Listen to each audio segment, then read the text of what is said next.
The air on the bridge of the flagship Garek was cold and dry, smelling faintly of ozone and ancient metal. This was not a place of comfort, but a tool of war, built for distance and power. It was the command center for the Tekor hegemony's 7th Fleet, and right now the mood was one of tired, predictable victory. Admiral Velan stood at the center platform, his tall, slender form casting a long shadow under the artificial lights. He was an officer from a very old line, his skin etched with the scars of 100 conquests. To Velan, war was not an exciting event. It was a simple, logical process, like solving a math problem. He had conquered many worlds that were young, just like the one they approached now. They were all the same, full of fear, full of loud, primitive defenses, and easy to defeat. He spoke into the air, his voice amplified by the ship's speakers, so it echoed across the large, silent bridge. His words were being broadcast to every vessel in the 7th Fleet. "Crew of the hegemony, look at your stations. Look at the data," Velan commanded. "We approach the target, designated Sol 3. Our analysts have been tracking their communications for 2 cycles. Their radio signals are basic. Their defense technology is simple. They are rated a Class 2 civilization.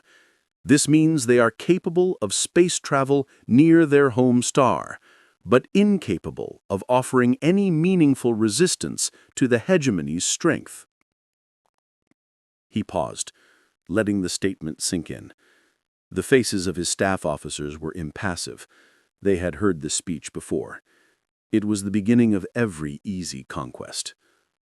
"The math for this campaign is already complete," the Admiral continued, his tone dismissive. "Their defenses are a shield made of cheap glass. Our attack strategy will not change. We will use a concentrated kinetic strike on their planetary command centers. We will bypass their weak missile systems and ignore their atmospheric fighters. They do not have the speed or the power to harm us." Velan looked at a small junior officer standing stiffly at the tactical console. "Report the expected timeline for planet lockdown." The officer did not hesitate. "Admiral, based on standard Class 2 resistance estimates, the orbital bombardment phase will be complete within 2 Terran hours. We anticipate minimal fuel expenditure and 0 personnel loss." A small, satisfied rumble went through the bridge. 2 hours. It was barely worth waking up for. This was less a war and more a routine cleanup. Velan nodded, a subtle gesture of approval. He finished his address with a promise of quick glory and immediate rotation to a new assignment. "Prepare the main viewer. I want the target world displayed at full resolution as we enter attack range. Let them see us coming." Far away, tucked into the dark, frozen shadow of a large icy moon orbiting Jupiter, the small human observation vessel, the DART, was completely silent. It was covered in heavy, makeshift cloaking material, making it invisible to the powerful eyes of the approaching alien fleet. Inside the tiny cockpit, the air felt stale and tasted of ozone, a sign that the life support system was struggling under the stress of hiding. A young systems analyst named Alex was strapped into his seat, his hands resting on controls that monitored streams of complex, terrifying data. He was alone. His duty was to watch the 7th Fleet and send back any last-minute information to Earth's command center. Alex was not listening to Velan's broadcast, but he didn't need to. The alien admiral's pride was written in the very structure of his fleet. On Alex's screen, the Tekor ships were displayed as bright, massive geometric shapes. They moved with an almost beautiful, but deadly, predictable pattern. They were arranged in an ancient, classic formation that prioritized overwhelming firepower over any kind of flexibility or trickery. Alex had spent the last 2 weeks watching them, charting their course corrections, measuring the distance between their main battle groups, and logging their communication delays. The pattern was too rigid. It was an exploitable pattern, the kind of weakness a smart, desperate enemy could use. He clenched his jaw, the muscle in his cheek jumping. He had sent 5 different reports to Earth, 5 detailed warnings showing that the Tikor were relying on an out-of-date, standard attack vector. He had argued that this predictability was the key. He had begged them to change the defensive plan, but his warnings had been logged and then quietly set aside. Alex knew the truth. The commanders on Earth were following a different, bigger, and much riskier plan. A plan that required the Tikor to believe they were facing a weak Class II civilization. A plan that required Alex to send reports that seemed desperate and wrong, making the actual, terrifying reality look like a simple mistake. The weight of the lie settled on him. He felt the crushing pressure of impending doom, a deep sense of fear that came from believing that humanity had miscalculated the threat. He worried that his commanders were about to pay the ultimate price by believing in a theoretical weakness they hadn't actually confirmed until this very moment. Alex looked out the viewport, which showed only the silent, icy, black nothingness of deep space. He could feel the Tikor fleet, immense and sure of itself, drawing closer. He knew that in a few minutes, Vaylon would have the first visual of Earth on his screen, and he knew, deep in his gut, that the time for deception was running out. Admiral Vaylon gave a final, sharp movement with his hand, ending the broadcast that had been sent to all ships. The fleet-wide address was over, but the work on the Galactic Bridge was just beginning. The ancient metal under his feet felt solid and certain, reflecting his own deep belief in the outcome of this day. Vaylon did not need luck. He only needed mathematics and the known weakness of his enemy. He turned to his chief strategy officer, a female alien named Crawl, who was busy looking at data screens. "Confirm the final trajectory. We are maintaining the Hammerfall approach, correct?" Crawl spoke with mechanical precision. "Confirmed, Admiral. The main fleet will hold its deep orbital position.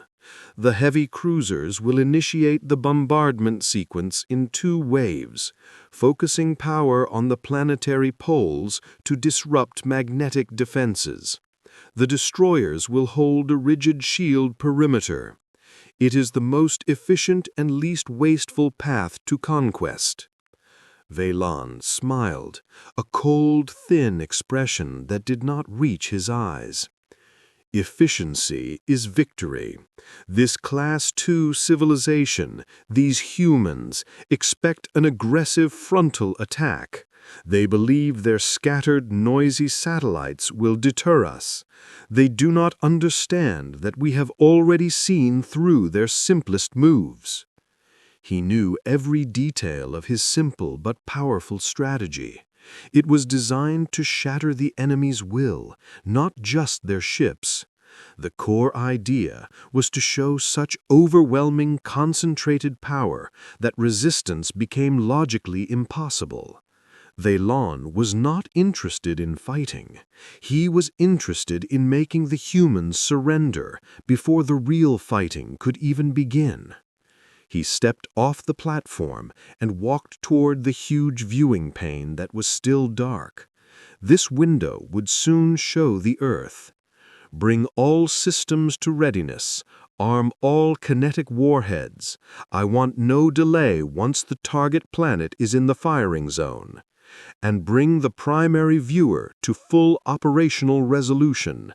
I wish to observe the world as we begin the final sequence." It was a customary act, a sign of dominance. He wanted the entire bridge crew to see the beauty of the blue and white planet before it was scarred by their firepower. The crew moved with a silent, bored efficiency. They had done this routine hundreds of times across the galaxy. For them, this was simply another planet, another job completed on schedule. The total time from arrival to complete surrender was, as always, already written down in the official logbook. Far below, deep under the frozen deserts of what used to be called the Sahara, the human Unified Planetary Defense Force Command Center was a hive of controlled, focused energy. The air here was warm, full of the scent of strong coffee and the sharp, nervous energy of people holding back panic. Commander Lily sat at the main operations table.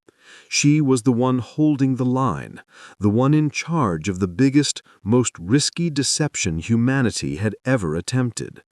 Her face was set in a grim determination, but her eyes, tired from days without sleep, were constantly scanning the status screens. Around her, officers monitored the decoy satellites, ran programs to make Earth appear weaker than it was, and tracked the silent movements of humanity's real, tiny fleet hiding in the asteroid belt. The fear in the room was thick, but Lily had to be a wall against it. A console operator, a technician named Gary, suddenly spoke, his voice low and tight. "Commander, I have a confirmed signal. It's a very low-power encrypted burst from the DART." Lily leaned forward, her heart starting to beat faster. The DART was Alex's ship. This was the final, critical piece of information. "Read it out, Gary." Gary took a shaky breath. "Message confirmed. Code word fixed star. It is followed by 3 data points confirming Tikor formation. He says they are using the predicted attack vector we called Pattern Alpha 7. Tikor's speed and weapon deployment are exactly as the pre-war models suggested." A wave of strange, complicated relief washed over Lily. It was relief because the plan was working, and terror because the plan was terrifyingly risky. The message confirmed that Admiral Valon's arrogance was complete. He was following the most obvious, rigid, and exploitable path. "Pattern Alpha 7 confirmed," Lily stated, the sound of her own voice firming her resolve.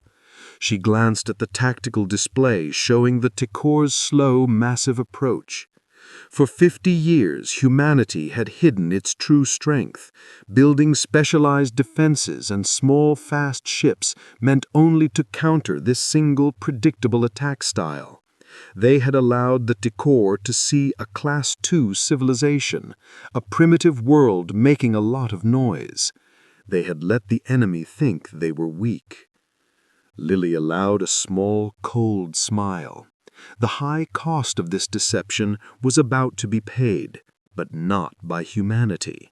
The entire plan, which had required every person on the planet to act afraid and defenseless, was now proven successful. They had set the trap, and the Tikor fleet had stepped right into the center of it. She grabbed the command microphone, her hand steady. "All units, this is Lily. The enemy has confirmed the approach. Execute Operation Ghost Strike. Lock the target, and God help us all." Admiral Valon stood before the dark viewport, feeling the final, gentle push of the Garek as it locked into its perfect firing position. He felt the heavy, quiet power of his fleet surrounding him, a silent hammer ready to drop. He knew that any moment now the target planet would be visible, right where the math said it should be. The conquest was already done in his mind. He raised his hand and spoke to his crew one last time, his voice low and full of the pride of a proven warrior. "Now, crew of the 7th Fleet, you will see the reward of discipline. They are loud, but they are slow. They are many, but they are weak. We are the architects of a new order, and today this small blue world will learn the true meaning of the hegemonies. Before Valen could finish the proud, predictable sentence, the huge viewport, the ship's primary viewer, flashed with bright, sharp light. The tactical officer had brought the screen to full resolution. Valen stopped speaking immediately. His final word, likely might or victory, died silently in the cold air of the bridge. The sight on the screen was not what the Admiral had expected. It was not the simple, vulnerable blue and white ball of water and land that was in the hegemony's old data files. Planet Sol 3 was there, but it was ringed by light. It was surrounded by a mesh of moving, pulsing energy that looked like impossible geometry. What Valen had expected to see was a scattering of primitive defense satellites. What he saw was a dense, three-dimensional web of active defense systems. His eyes narrowed in total disbelief. The entire tactical display was flashing orange warnings. The computers were shouting that the data was wrong. The image seemed unstable, as if the planet were covered in a heat haze. Then, in a moment of shocking clarity, Valen understood. That haze was not heat. It was layered orbital cloaking fields. Humanity had somehow built a massive atmospheric curtain, a shroud that had hidden their true defenses for 50 years. And it was now being pulled back. Out of the distant gas clouds, where the computer models said there was only empty space, came shapes. Not the big, slow capital ships Valen was prepared to counter, but countless small, black, sharp vessels. They were human ships, moving in fast, chaotic loops. They did not fly in straight lines. They moved in patterns that seemed random, impossible to predict, like a swarm of angry, tiny insects. The entire Tekor bridge fell into a deep, heavy silence. The officers, who moments before had been moving with bored efficiency, were now frozen at their stations, staring at the screen. The confidence Valen had built up over the last week vanished instantly. He turned his head to the tactical officer, his face pale beneath his thick alien brow. His voice was just a dry whisper. "Report. That is not a Class 2 signature. Rescan the energy readings." Cruel, the strategy officer, was running the analysis. Her 4 fingers flew over the keyboard, but the data would not change. Her voice was rough with fear. "Admiral, the readings, they hold. The energy signatures coming from that defense ring are 10 times higher than the predicted maximum. Their outer shield emitters alone exceed our fleet's power generation. They have been hiding. This is not a civilization, Admiral.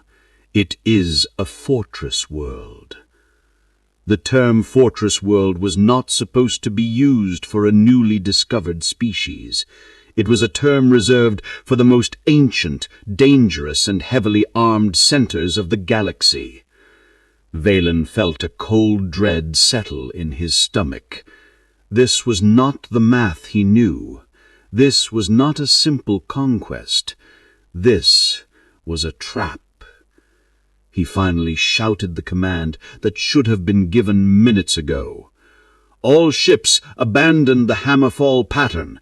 Execute defensive counter-maneuver Delta 9. Fire the main kinetic banks. Fire everything." It was too late. Before the massive, slow alien cannons could even cycle their power, the humans attacked. From the random darting swarm, a wave of very small, fast drones broke formation. They were not weapons. They were decoys and jammers. They moved directly toward the T-Core communication ships and detonated, not with fire, but with a massive burst of electromagnetic energy. On the Galactic bridge, data screens flickered and died. The communication lines went dead. Valen heard the frantic shouts of his crew as they realized they were suddenly blind and deaf. The rigid, coordinated T-Core battle line, built on perfect communication, instantly became a collection of lost, powerful ships that could no longer talk to each other. The humans had hit the one thing Valen did not detect: coordination. Then the second, more terrifying attack came. Valen watched in horror on the main screen as two of his heavy cruisers, ships that should have been unstoppable, suddenly veered sideways. They were not hit by missiles. They were pushed by a localized, focused gravity pulse from the small human ships, forcing the massive cruisers into an unstoppable collision. The explosion of the two T-Core ships was silent in space, but the violent flash of light filled the Galactic bridge. The sound of metal groaning from the distant collision was the loudest noise Valen had ever heard. The humans were not fighting a fair battle. They were masters of opportunistic lethality. The calculus of conquest was wrong. The silence on the Galactic bridge was gone, replaced by the loud, ugly sound of panic. Alarms screamed in unfamiliar tones, flashing bright red and yellow lights that made the metal bridge look like a chaotic, dying star. The rigid order of the T-Core military machine had snapped. Admiral Valen grabbed the edge of his command console, trying to use the physical pain of the hard metal to anchor himself. His first command, to fire everything and abandon the attack pattern, was useless. They could not talk to each other. The electromagnetic bomb from the small human drones had fried the main communication arrays across the fleet. "Carol, what is the status of fleet-wide command? Can we restore any communication?" Valen demanded. Carol, the strategy officer, was fighting her own console, which was spitting out error codes. Her voice was high-pitched and strained. "Admiral, we are isolated. Local ship-to-ship comms are only working at half a kilometer range. The humans did not destroy the comms, they just made them deaf. The fleet is fragmented." Valen looked back at the main screen. It showed more destruction. Another heavy cruiser, unable to coordinate its shields because it couldn't hear the command ship, was hit by a rapid burst of fire from dozens of the small black human ships. The big alien ship was too slow to turn, too large to dodge. It blew apart not in a spectacular explosion, but in a slow, sickening tear of metal. He realized the horror of the trap. The humans were not trying to outgun the T-Core fleet. They were using the T-Core's own size and arrogance against them. Valen had built his strategy on rigid, perfect formation. Now, without communication, that perfect formation was a perfect target. "They are targeting the big ships that cannot move fast," Valen muttered to himself, finally seeing the enemy clearly. "They knew our heavy cruisers would be our shield. They made the shield blind and then used our own gravity to force collisions. This is clever." Deep in the command center, beneath the Earth, Commander Lily watched the real-time tactical map. The T-Core symbols were still massive and bright, but they were now scattered and confused. The green lights of the human defense network glowed, showing their ships moving with flawless, practiced speed. "Report on T-Core response," Lily said calmly, her eyes fixed on the map. Gary, the technician, tapped his console. The enemy fleet is breaking formation exactly as predicted. They are trying to use individual ship power, but their energy weapons are slow to charge. They are too focused on the planet. They still think the planet is the main target." Lily nodded. "Keep that illusion strong. Alex's sacrifice was to show us the pattern. Our job is to make them regret following it. Target their remaining command ships. We don't need to destroy the whole fleet, Gary. We need to destroy their ability to command." She looked at another officer, a young man named Charlie. "Charlie, launch the next wave of hunter-killer drones. Target the shields of the 5 lead destroyers. We need to create gaps for the gravity ships." "Launching hunter-killers," Charlie confirmed, his voice filled with adrenaline, but still steady. The hunter-killer drones were tiny, disposable ships, armed with highly focused plasma charges. They were not powerful enough to destroy a T-Core ship, but they were fast enough to hit the same small spot on the ship's shield repeatedly. On Lily's main screen, 5 small red spots appeared on the T-Core destroyers' hulls. Then the shields flickered, weakened, and vanished in those specific spots. "Gaps open," Gary shouted. "Lily, the small gravity pulse ships are ready," another officer confirmed. Lily gave the final, defining order. "Now, target the exposed drive cores, hit them hard and fast, make this look like overwhelming force." Back on the Garrick, Valen watched the devastating sequence play out. The small human ships were everywhere. They were too fast to lock onto, and they moved in 3 dimensions, using the dense asteroid field and the deep shadows of the gas giants for cover. They were fighting like pirates, not soldiers. The 5 destroyers that had just lost their shields were suddenly ripped apart. They hadn't even finished turning to face the attack before a concentrated gravity pulse ripped into their exposed drive cores. The result was not a simple explosion, but a complete, silent implosion that crushed the ships instantly into metal confetti. He realized the horror of the trap. The humans were not trying to outgun the T-Core fleet. They were using the T-Core's own size and arrogance against them. Valen had built his strategy on rigid, perfect formation. Now, without communication, that perfect formation was a perfect target. "They are targeting the big ships that cannot move fast," Valen muttered to himself, finally seeing the enemy clearly. "They knew our heavy cruisers would be our shield. They made the shield blind and then used our own gravity to force collisions. This is clever." Valen swallowed his pride. He finally spoke the one command he never thought he would have to give to a Class II world. He spoke it quietly, but the sound cut through the noise of the alarms. "All remaining ships, this is Admiral Valen. Abort attack. Initiate emergency flee protocol Gamma 1. Retreat to the jump point immediately. We will not be defeated here, but we will not continue this fight. We must tell the hegemony that the calculus of conquest is wrong." The jump point was a swirling, unnatural blue-green wound in the fabric of space. Admiral Valen stared at it, willing his heavily damaged command ship, the Garek, to reach it faster. Around him, the remaining T-Core ships of the 7th Fleet were also running. They moved not with the rigid, proud certainty of conquest, but with the panicked, clumsy speed of beaten animals. Their escape was ugly and disorganized. Valen stood alone now. Most of the bridge crew were dealing with emergency repairs or the dead silence of the ruined communication equipment.